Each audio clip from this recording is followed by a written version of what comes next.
Bayang-bayang perang besar kini tidak lagi sekadar retorika di mimbar PBB, melainkan telah mewujud dalam gerak mesin perang yang nyata di perairan Teluk Persia. Presiden Amerika Serikat Donald Trump telah melepaskan ultimatum yang membuat seisi bumi menahan napas.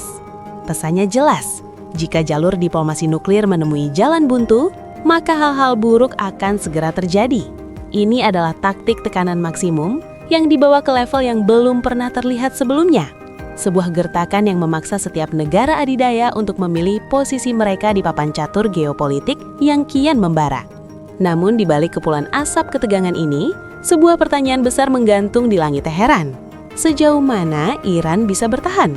Dan yang lebih krusial lagi, benarkah Rusia dan China akan turun tangan saat rudal-rudal Amerika mulai meluncur? Hari ini, kita akan membedah anatomi konflik yang kian rumit ini. Mulai dari pengerahan armada tempur Washington, hingga kalkulasi dingin di balik tembok Kremlin dan Beijing.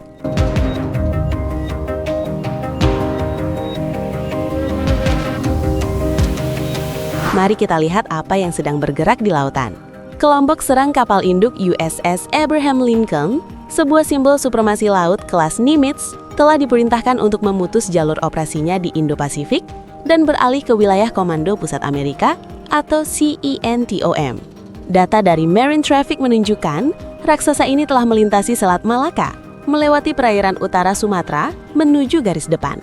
Tidak sendirian, USS George H.W. Bush pun dikabarkan telah meninggalkan Norfolk, menciptakan konsentrasi kekuatan laut yang luar biasa di satu titik panas. Di angkasa, situasinya tidak kalah mencekam. Skuadron jet tempur F-15 I Strike Eagle telah direlokasi secara besar-besaran, didukung oleh armada pesawat tanker KC-135 yang memastikan mereka mampu menjangkau setiap sudut wilayah udara Iran tanpa perlu mendarat. Ini bukan sekadar latihan rutin. Ini adalah persiapan untuk serangan yang disebut Trump sebagai langkah menentukan. Amerika tidak sedang bersiap untuk perang yang panjang dan melelahkan, melainkan sebuah serangan kilat yang dirancang untuk melumpuhkan pusat gravitasi militer Iran dalam hitungan jam.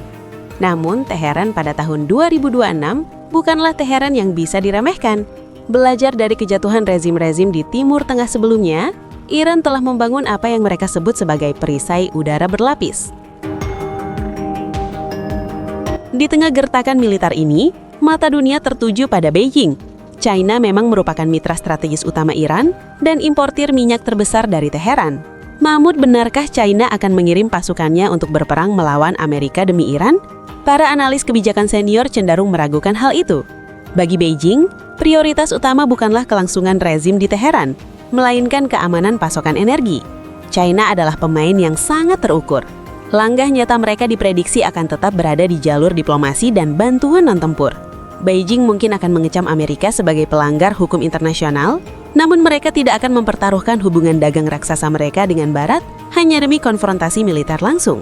Bantuan yang mereka berikan kemungkinan besar berupa transfer teknologi pertahanan, dukungan logistik, atau berbagi data intelijen secara diam-diam.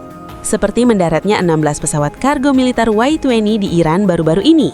Besar kemungkinan itu adalah pengiriman perangkat perang elektronik atau suku cadang rudal canggih, bukan tentara tempur. China ingin Iran tetap berdiri sebagai pengganggu interes AS, namun China tidak ingin dirinya ikut terbakar dalam api perang tersebut. Lalu bagaimana dengan Rusia?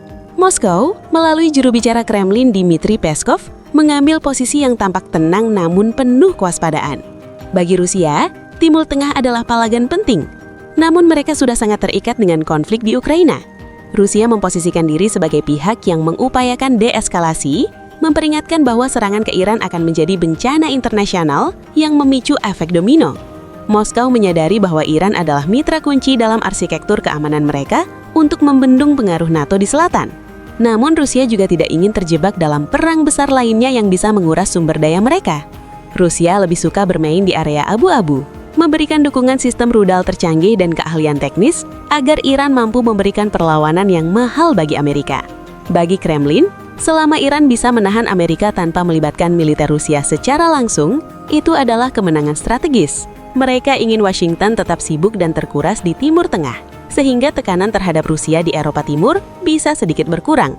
Kini, bola panas itu berada di meja perundingan di Oman. Apakah Iran akan melunak di bayang-bayang moncong meriam kapal induk Amerika? Ataukah mereka akan tetap berdiri tegak, percaya pada perisai udara mereka dan janji bantuan terbatas dari sekutu timur mereka. Realitas di lapangan jauh lebih kompleks daripada sekadar membela sekutu. Ini adalah pertarungan harga diri, energi, dan dominasi global. Amerika ingin menegaskan kembali posisinya sebagai polisi dunia, sementara Iran, Rusia, dan China sedang mencoba menunjukkan bahwa era hegemoni tunggal sudah berakhir.